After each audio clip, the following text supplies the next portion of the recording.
Sweden just made a deceptively important move in the Baltic chessboard. It ordered the first 8 Rheinmetall SeaSnake 30 remote naval gun systems for its new CB90 next generation fast assault craft, under a framework agreement worth about 63 million euros for this initial call off, with options that can scale far beyond a token buy. On paper, it looks like just another gun order.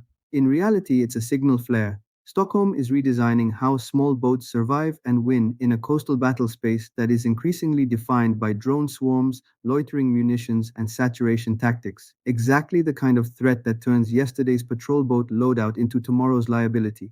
Ask yourself a blunt question: what happens to a fast assault craft, built to sprint through archipelagos and land troops, when the enemy can field dozens of cheap airborne eyes and explosive drones and can do it repeatedly? Speed doesn't save you if you can't see, track, and kill the threat fast enough.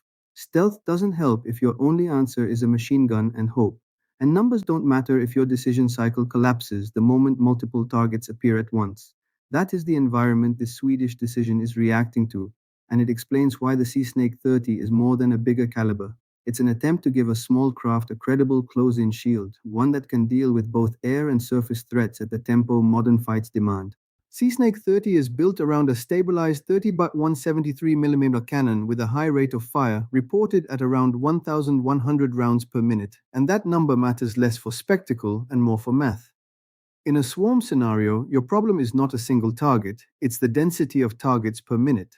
The first drone is easy, the fifth is stressful, the 15th is where crews start making mistakes, because they're juggling detection, identification, prioritization, and firing solutions while the geometry of the coastline hides and reveals threats in seconds. A high-rate stabilized gun is the mechanical part of the answer. The real differentiator is the effect on target, because the most dangerous drone is often the one you don't hit directly. That's where programmable airburst comes in. Instead of relying on a perfect point impact against a small, fast, low-signature object, airburst lets you place a controlled fragmentation pattern in space.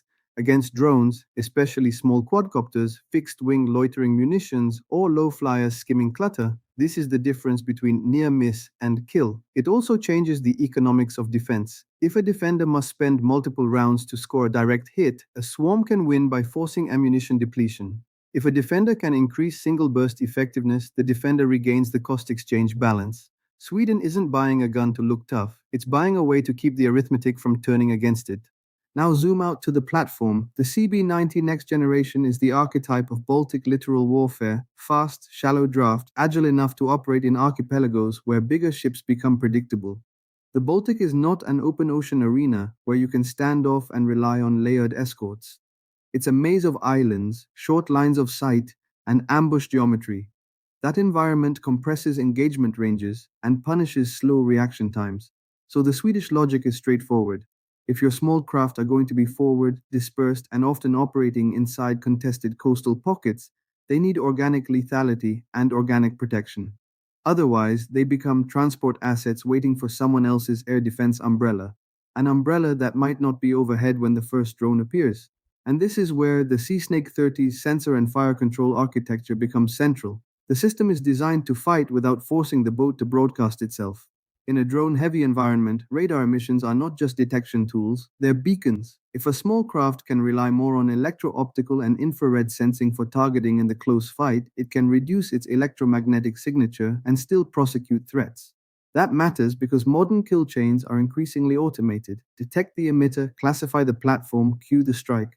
Sweden's coastal forces don't get to choose whether they're being watched. They can, however, choose how easily they're targeted. The procurement details also tell you this isn't an experiment. Rheinmetall says Sweden becomes the first NATO customer for SeaSnake 30, and the agreement includes not only mounts but ammunition, spares, and services, with delivery of the first system planned by February 2028. That timeline is important. It implies Sweden is aligning this with a broader modernization arc, not a quick patch. The option for additional mounts, up to 29 more, reads like a pathway to fleet-wide standardization if the concept proves out. Standardization is how you turn a few upgraded boats into a doctrine shift: common training, common maintenance, common ammunition, and a common tactical playbook across multiple craft and units. And ammunition commonality is another quiet advantage. 30-173mm is a mainstream Western caliber used across land systems and various naval mounts. In a serious contingency, exotic calibers become logistics traps, common calibers become resilience. Sweden is effectively choosing a weapons ecosystem rather than a one off solution, and that matters in NATO's collective sustainment logic, where interoperability isn't only about radios and data links, it's about the supply chain staying alive under pressure.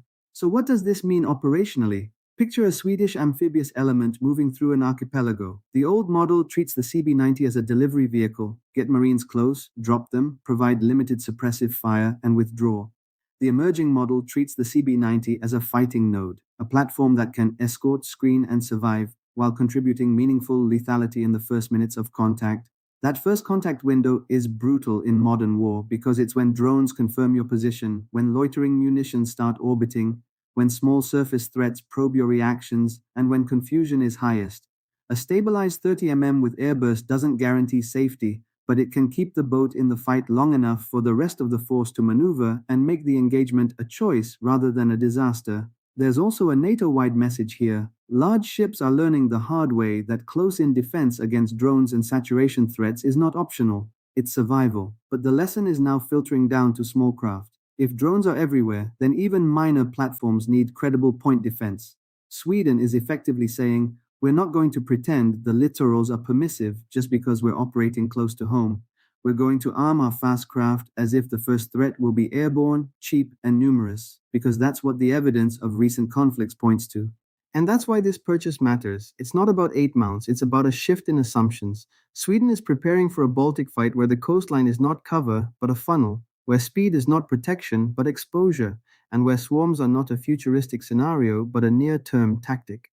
The SeaSnake 30 on CB90 Next Generation is a pragmatic answer, compact enough for small craft, lethal enough to matter, and tuned for the kind of high-tempo, multi-target engagements that define modern littoral combat. If you want to understand how NATO navies are adapting to drones, don't only watch the destroyers and frigates, watch the boats that live in the clutter, because that's where the next tactical revolution is being forced into existence.